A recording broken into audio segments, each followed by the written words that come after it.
Hi. Today I am going to be reviewing combined monetary and fiscal policy. Let's start with fiscal policy. The definition of fiscal policy is government spending policies that influence macroeconomic conditions. Through fiscal policy, inflation may be controlled, interest rates may be influenced, and unemployment rates may be improved. There are two types of fiscal policy. When the government uses fiscal policy to increase the amount of money available to the public, it is called expansionary policy. The government may lower taxes or increase government spending, which will therefore increase GDP. This may increase consumer spending and help the aggregate demand curve shift rightward. When the government uses fiscal policy to decrease the amount of money available to the public, it is called contractionary policy. The government may raise taxes or decrease government spending in order to lower aggregate demand. When people pay more in taxes, consumer spending decreases as well as GDP, and the aggregate demand curve shifts leftward. Monetary policy is made by the Federal Open Market Committee, which consists of the members of the Board of Governors of the Federal Reserve System and 5 Reserve Bank presidents. The actions of these people determine the size and rate of growth of the money supply, which then affects interest rates.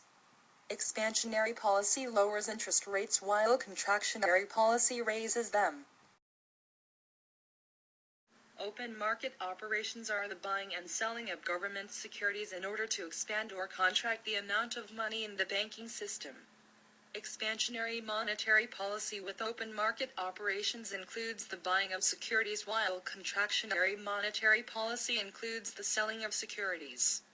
Like a band-aid, it is the most commonly used solution to a relatively minor economic problem. The discount rate is the interest rate charged to commercial banks and other depository institutions on loans they receive from their regional Federal Reserve Bank's lending facility. Expansionary monetary policy includes lowering the discount rate while raising the discount rate as part of contractionary monetary policy. This is a little more severe than using open market operations, as it is represented by crutches. Reserve requirement is the amount of funds that banks must hold in reserve against deposits made by their customers. By lowering the reserve requirement, the Fed is using expansionary monetary policy, and by raising it, they are using a contractionary policy. This solution is even more severe than changing the discount rate, as it is represented as open heart surgery. The money market is a segment of the financial market in which financial instruments with high liquidity and very short matures are traded. It is a means of borrowing and lending in the short term and includes U.S. Treasury bills, municipal notes, federal funds, repurchase agreements, and other types of securities.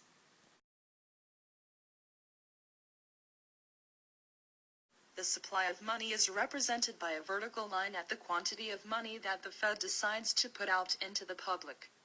The demand for money shows the relationship between the nominal interest rate and the quantity of money, with all other factors held constant. When nominal GDP decreases, the demand for money shifts to the left, and, when nominal GDP increases, the demand for money shifts to the right. The loanable funds market is a hypothetical market that brings savers and borrowers together, also bringing together the money available in commercial banks and lending institutions available for firms and households to finance expenditures, either investments or consumption.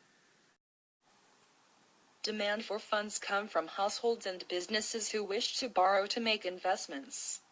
Higher interest rates make borrowing more expensive, and the quantity of loanable funds demanded falls as interest rates rise, and vice versa.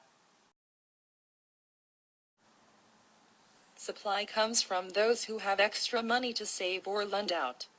This lending can occur directly, such as the purchase of a bond, or indirectly as savings. High interest rates make saving more attractive, whereas low interest rates encourage people to buy or build big-ticket items.